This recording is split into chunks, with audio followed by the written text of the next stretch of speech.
Looking at her now, all he could do was admire her strength of will. It was a year since they had last met. Dr. Balu still remembered that day when she came to him with her news. The way she sat, upright and proud, in his clinic while she delivered it to him. The manner in which she had nodded her elegant head.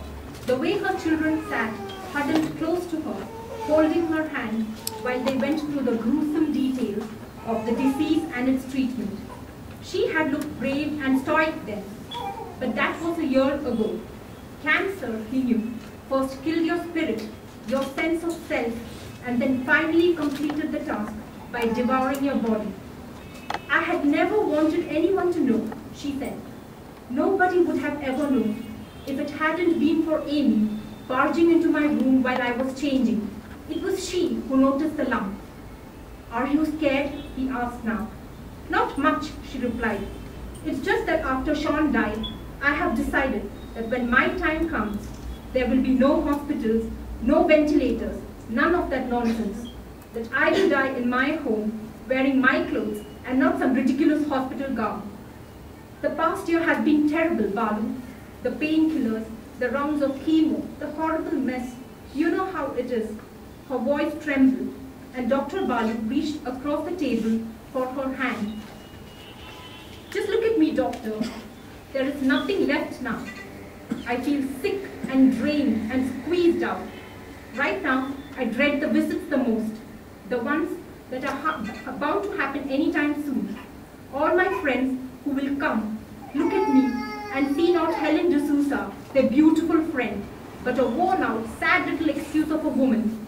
I would die then and die again the next day. Can't you see? I need a way out. I need you to help me, Balu, for old time's sake, for all the good times we have had together. Do this for me. You know this is a losing battle. Let me win, for once. I am counting on you. She looked into his eyes, pleading. As he stared back, he remembered her warmth, her beauty, her spirit and loveliness. Helen, as she was, barely a year ago, his beloved Helen. It was the most difficult request. He understood what she was asking for, her dignity. He knew what he had to do. He nodded. Her answering smile was the most beautiful thing he had seen that day.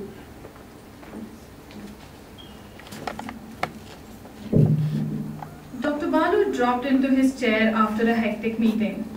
Tired, he rubbed his eyes with his palms. Just as he finished calling his wife to say he would be home in 10 minutes, there was a knock on his door. Slightly irritated at the unwanted extension to his already long morning, he mentioned them in. A girl walked in unsurely. She was wearing a green nylon top upon tight jeans that made her frail body look thinner. Yes, he asked, pointing to a chair across from him. Her slow movements annoyed him further. He was supposed to be home, for God's sake. Would you hurry up? Doctor, she paused, sitting down on the chair. Dr. Balu had never seen the girl before. Have you been here before? He asked her. No, doctor, I live 20 kilometers away from here. I wanted to meet a doctor who no one in my family knew, she answered meekly. Why? Dr. Balu asked in a matter-of-fact way. He was used to seeing such cases. The girl wanted an abortion and he had to now direct her to a nearby gynecologist. I need a virginity certificate, she answered plainly. Dr. Balu remained speechless. A few seconds of silence hung uncomfortably in the air. The girl was staring at the baby poster hung behind the doctor. He blurted out an okay, not to suggest agreement as much as to break the silence. I have had sex only twice in all my life, and never in the past 6 months, I promise, she answered, trying to convince the doctor. Ma'am, Dr. Balu began. I'm not sure I can help you here. No, she cut him short. Please do not say that, doctor. I can pay you as much as you want. She was speaking fast now, and her voice gained shrill desperation. But ma'am, there is no such thing as a virginity test, Dr. Balu tried to reason with her. Doctor, my fiancé will disown me. I love him. I really, really do. And I always had a dream to lose my virginity to my husband. But life had other plans. I fell in love. Look, ma'am, it is none of my business. But don't you think speaking to your fiancé and convincing him against this makes sense? He's a possessive man, and frankly, is it such a big deal? It is just a piece of paper, she said. It's a question of misogyny and hypocrisy and stupidity, he wanted to say to her. Moreover, he didn't know how to even write one. What does one say? He thought. Dear sir, this woman you want to marry has never slept with anyone before. I can say this, as I have thoroughly inspected her intact hymen. Congratulations on a prized catch. I promise I will sleep with him and only him for the rest of my life, she said quickly. Please, doctor. Unsure of how else to react, Dr. Balu pulled a notepad towards him and picked up a pen. He decided to only think about the lunch waiting for him at home.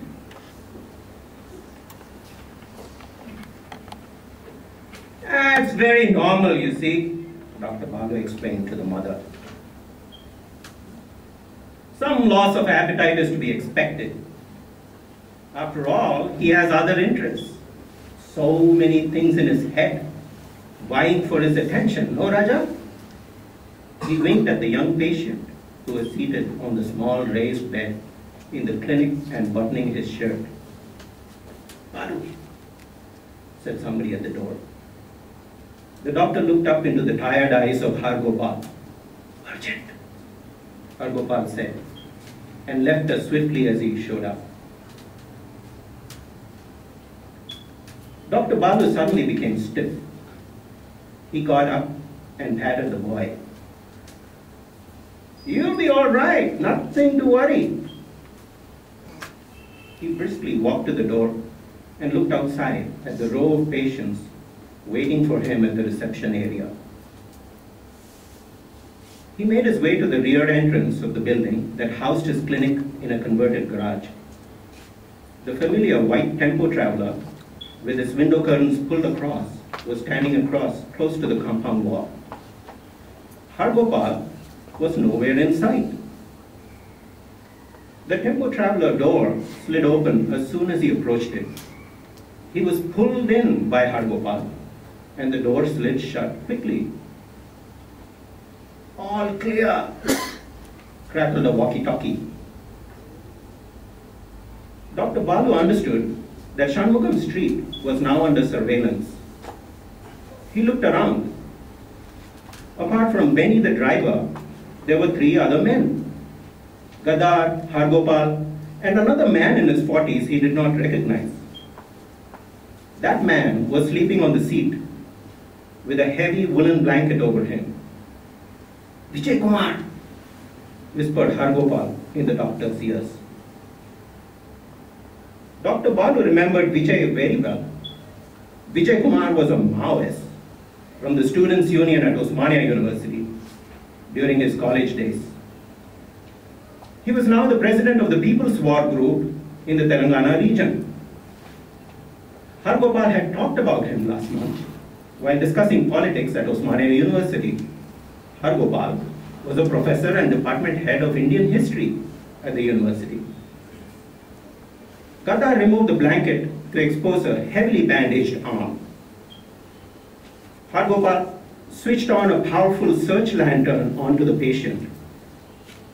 Dr. Balu quickly assessed the possibility of converting the tempo into a mobile operating theater. He made a mental note of everything he will need in his doctor's kit. Fever has not reduced, doctor, said Gadar. Bullet from encounter in his shoulder, doctor. Vijay's body was hot to the touch. His pulse was feeble. Wait here, said Dr. Balu.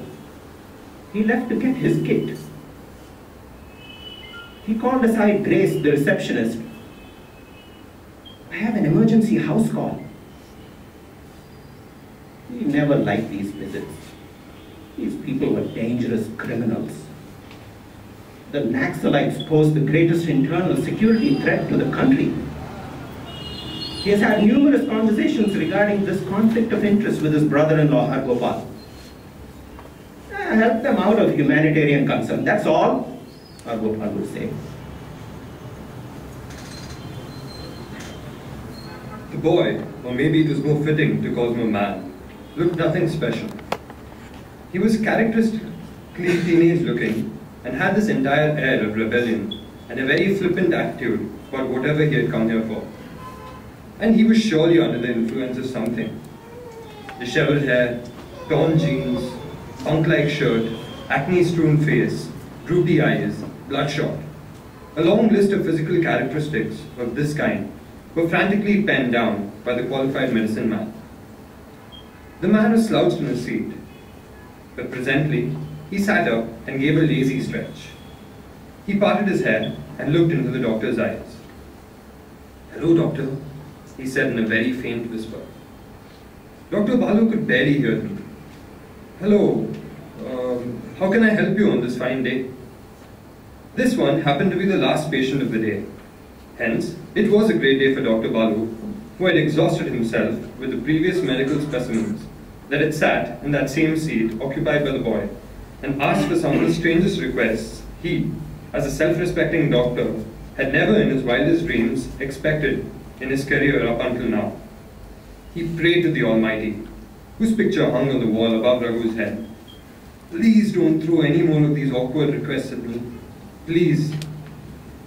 As if God had heard this man's wish and decided to deny him that wish, the boy said,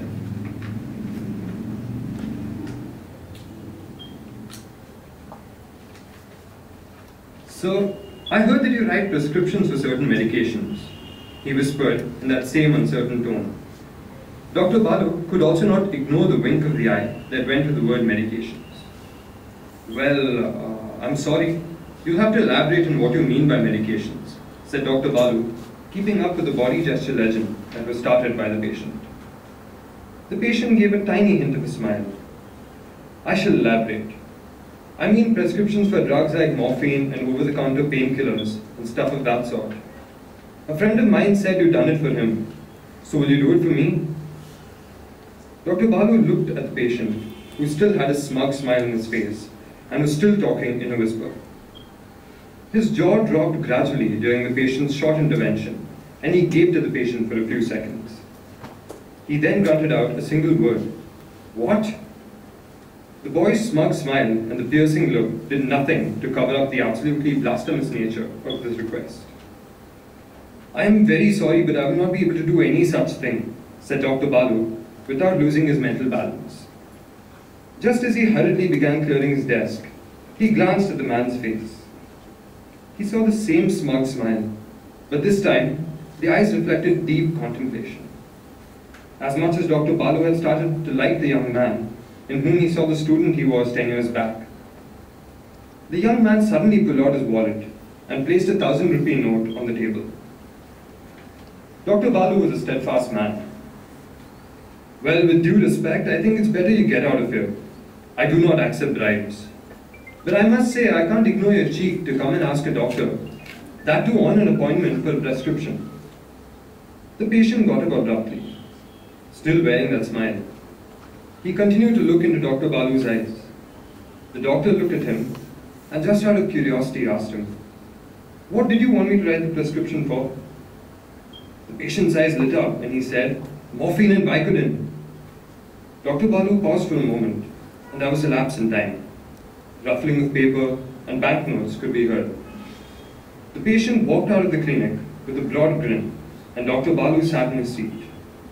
He was staring at his half-full glass of water and the compact bundle of 100-rupee notes that lay on his table. "Did I just do that?" he asked no one in particular. The money was going to be put to good use in any case. "Gardener's Diwali bonus," he mumbled. He pocketed the notes, emptied his glass of water, locked his desk, and as he locked the door of the clinic, he said to himself, "No, I didn't."